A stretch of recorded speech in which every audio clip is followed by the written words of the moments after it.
Un mandat est toujours la perspective de nouveaux projets, de nouvelles réalisations. Et il doit aussi composer avec le quotidien, les imprévus qui obligent à s'adapter, à adapter les calendriers et à éventuellement faire des arbitrages. La crise économique et climatique impacte sensiblement la vie de nos collectivités, avec plusieurs conséquences à différents niveaux.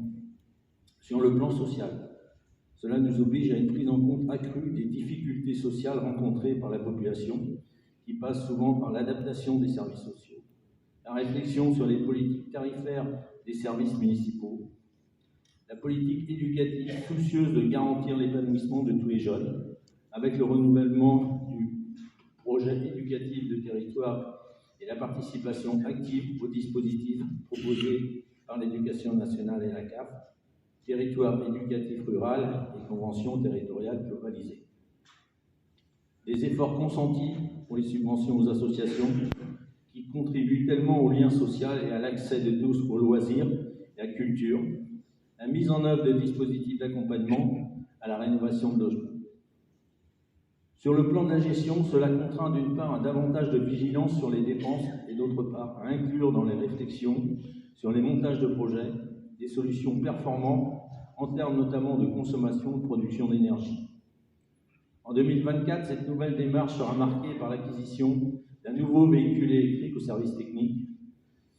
Autre projet s'inscrivant dans la même dynamique, le changement de 190 ampoules d'éclairage public pour installer des LED moins consommatrices d'énergie, en relation avec le SDE, puisque c'est le SDE, le syndicat d'électrification, qui a donc la qualité sur l'électricité.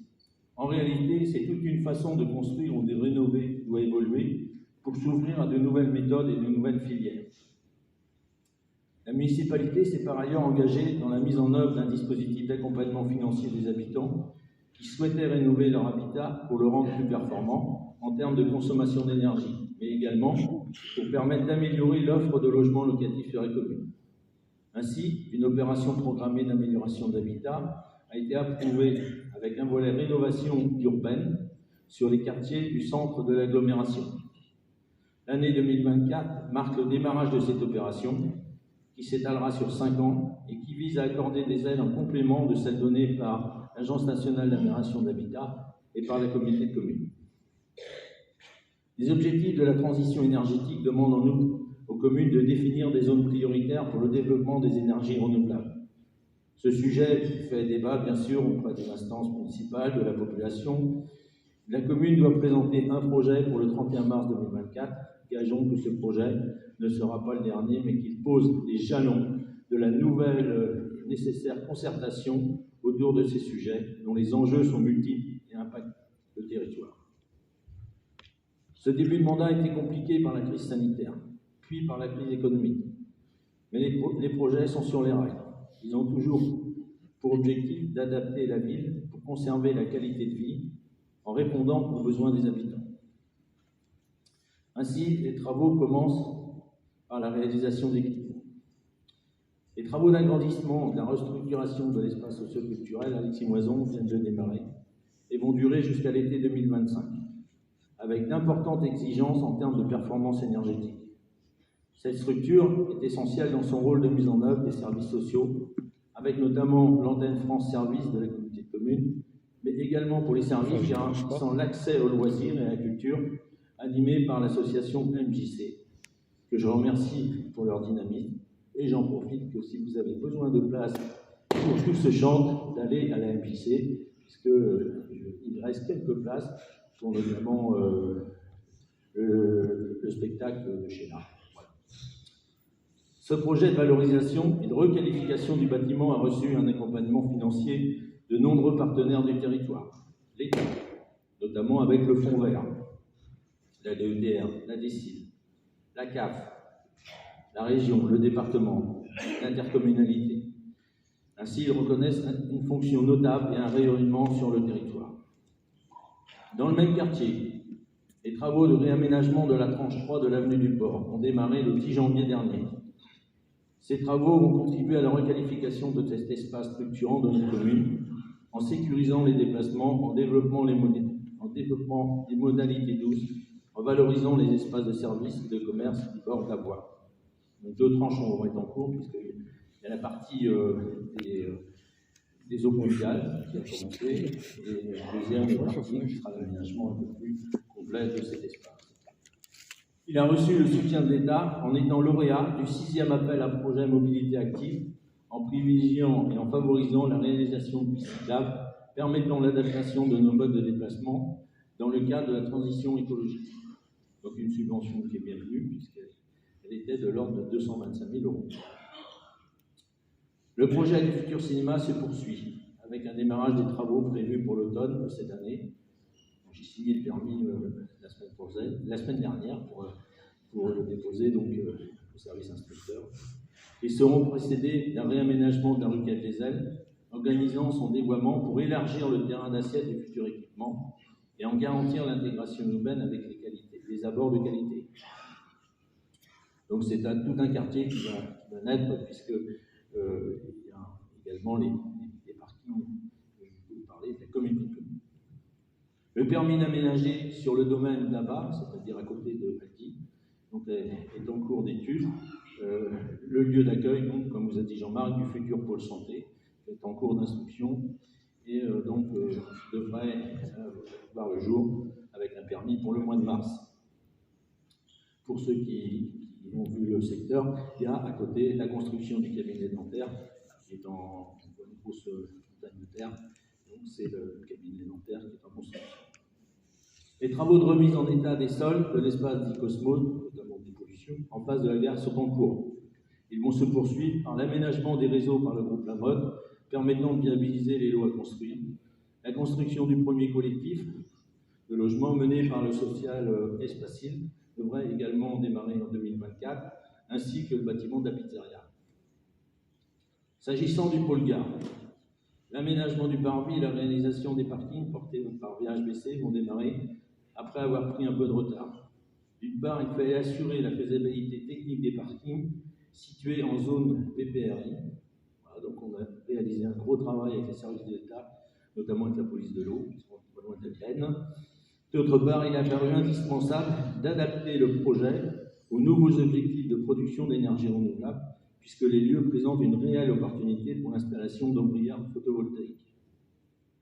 Par ailleurs, pour ce pôle, la ville œuvre activement, depuis déjà plusieurs années, mais je crois qu'on aboutit, pour enfin acquérir le bâtiment voyageur et installer de nouveaux services pour insuffler au quartier une nouvelle dynamique, pour accompagner effectivement cet aménagement autour de la gare. Le sport n'est pas en reste, avec bien sûr l'année olympique qui va s'ouvrir. Ainsi, de nouveaux équipements sont prévus, ils ont pris du retard, ils devaient être réalisés en 2023, donc avec les 2 terrains de foot à 5 qui sont subventionnés à 60-70% par l'État, par l'ANS. Donc ils devraient être réalisés cette année. Ils ont notamment vocation à répondre aux besoins des établissements scolaires de la commune, les écoles et le collège. En matière de sécurité, Jean-Marc en a parlé, le parc des caméras de vidéosurveillance va être agrandi, 10 nouvelles caméras sur différents carrefours et nouveaux bâtiments qui aujourd'hui n'étaient pas couverts. Au rayon des études, la municipalité travaille sur un projet de restructuration et d'agrandissement qui est en cours de l'école Georges Sand. Sur l'avenir de cette salle, Claude Michel, voilà, notamment en matière énergétique, culturelle. La relance du projet de couverture des terrains de tennis, nous avons changé de disposition avec Jean-Marc. Sur l'extension de la mairie principale, voilà, donc dans l'extension de la mairie principale, on a également le transfert du terrain de nos amis boulistes. Sur l'aménagement urbain du centre côté Guipry, avec le redéploiement du marché de la Halle sur la place, et une étude sur l'aménagement des quartiers d'habitation. Dans le même quartier, un projet de réhabilitation de la résidence Les Charmilles. Donc les Charmilles, c'est pas la maison de retraite côté Bessac, mais c'est à côté de VS, les bâtiments sociaux qui appartenaient dans le temps qui sont à Néodoa. Donc l'amélioration de l'offre de logements sociaux doit démarrer par le bailleur social Néodoa, donc avec la reconstruction de 2 ou 3 bâtiments qui seraient réalisés sur le secteur et sur côté Messac également, parce qu'il y a un projet de 8 logements à côté du foyer de vie handicapé. L'ensemble de ces projets représente un investissement de près de 12 millions d'euros, étalé jusqu'à 2026, financé grâce à une gestion des finances communales qui permet de dégager chaque année un autofinancement d'autour de 2 millions. Une recherche active de subventions auprès des partenaires de la commune. Et là, je remercie nos amis du département, on compte beaucoup sur eux, pour les subventions. Voilà. Et un recours équilibré à l'emprunt qui participe également au financement des projets. J'en profite, en tant que président de la communauté de communes, pour vous donner quelques informations sur les grands projets intercommunaux qui verront le jour en 2024. Concernant les piscines communautaires, la piscine de Guichin d'abord, donc le véritable centre aquatique, devrait voir une ouverture courant fin avril, début mai, ce qui représente un investissement pour la collectivité d'environ 10 millions d'euros, un bel équipement. Le projet de la piscine de Guitry-Messac, donc un projet qui est à 2,3 millions, il a été lancé. Normalement, effectivement, on a pris du retard puisqu'il a dû être revisé suite à un problème sur le plan de prévention des risques d'inondation. Et donc là, le permis est en cours. Voilà, maintenant, on attend la validité du permis qui devrait être sur le premier trimestre. Un autre projet que la collectivité, les habitants ne pèsent pas, c'est la fibre. Très attendu de tous, bien sûr, il représente à la fois un investissement colossal pour la collectivité de près de 8 millions d'euros, mais également un chantier pour notre intercommunalité. Les branchements sur la commune ont été livrés, la commercialisation d'abonnements est en cours sur notre commune. Courant février, il va y avoir une journée spéciale qui va être organisée avec Orange là, sur la place de la gare pour effectivement que la population, au lieu d'aller à Redon pour les branchements, puisse venir voir. Voilà. Donc on sait qu'il y a de gros soucis, qu'il reste encore, notamment sur les branchements particuliers. Voilà, mais donc on essaye nous de faire le lien avec la région, avec Mégalis notamment, et puis les différents partenaires sur ce projet. D'autres projets ont été portés par les communautés de communes. Voilà, la base nautique de Pont-Réan qui a été définitivement approuvée au dernier conseil communautaire en décembre. La réflexion, puisqu'on aménage la voie rue Cap-Diesel pour la construction du nouvel espace jeune Guitry-Messac, voilà, puisqu'il va falloir enlever les mobilhomes s'ils veulent bien être transportés, et l'aménagement des zones d'activité sur le territoire, qui reste effectivement aussi d'actualité, puisque comme vous l'a dit Jean-Marc, avec la modification du ZAN, il va falloir prendre des décisions sur l'aménagement des zones d'activité, de la réduction des surfaces sur les différentes entreprises qui viendront. Il faudra faire un choix.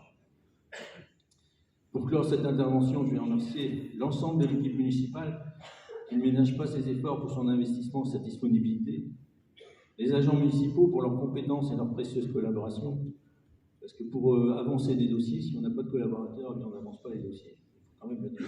Donc je tiens à remercier les différents services.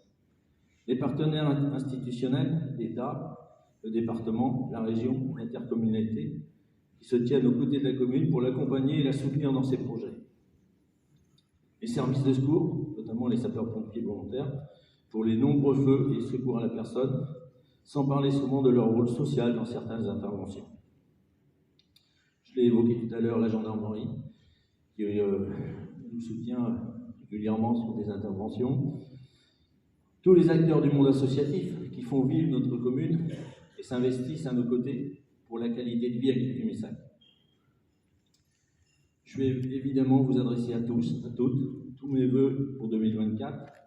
Travail, réussite dans vos projets, surtout une bonne santé dans cette année olympique. Voilà, merci.